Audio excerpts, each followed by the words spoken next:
En Afrique, chaque chaîne de montagnes constitue un monde unique et isolé.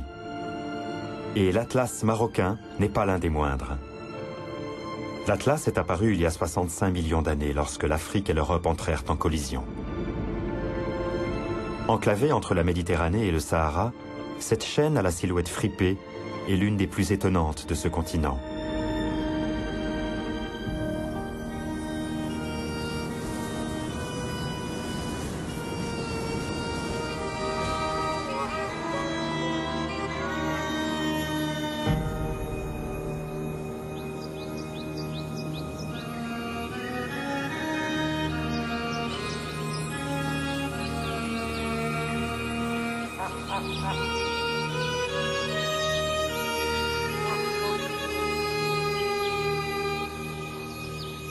Tapissées de forêts ancestrales et recouvertes d'un voile neigeux, les montagnes de l'Atlas évoquent davantage les Alpes que l'Afrique.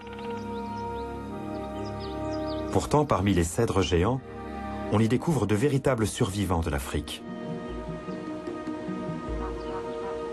Les macaques magos. Ici, dans le grand nord de l'Afrique, l'hiver peut être terrible. Mais ces macaques sont incroyablement résistants. Leurs ancêtres furent les seuls singes capables de traverser le vaste Sahara pour rejoindre ces montagnes. Leur régime alimentaire est le secret de leur réussite. Les macaques magos se contentent de la plus modeste cueillette.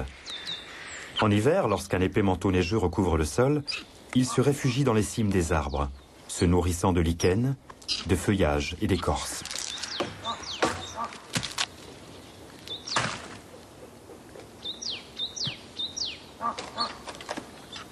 Au premier signe du printemps, les macaques regagnent le sol de la forêt, en quête d'herbes fraîches et de jeunes pousses.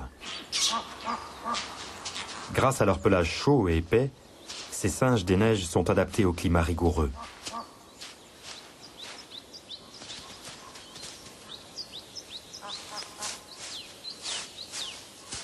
Deux fois moins haute que les montagnes d'Éthiopie, la chaîne de l'Atlas est en règle générale un lieu de vie bien plus agréable. Mais le régime alimentaire draconien impose aux macaques une discipline très stricte. Comme les geladas, ils ne peuvent se permettre de dépenser leur énergie en disputes inutiles. Alors, dans ces groupes qui comptent environ 30 individus, on consacre un temps considérable aux relations sociales.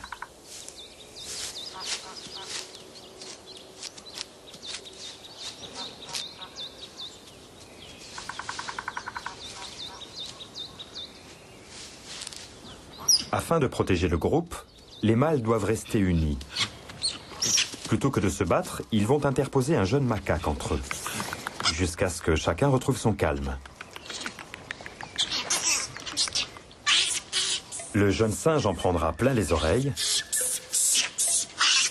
mais finalement personne ne sera blessé.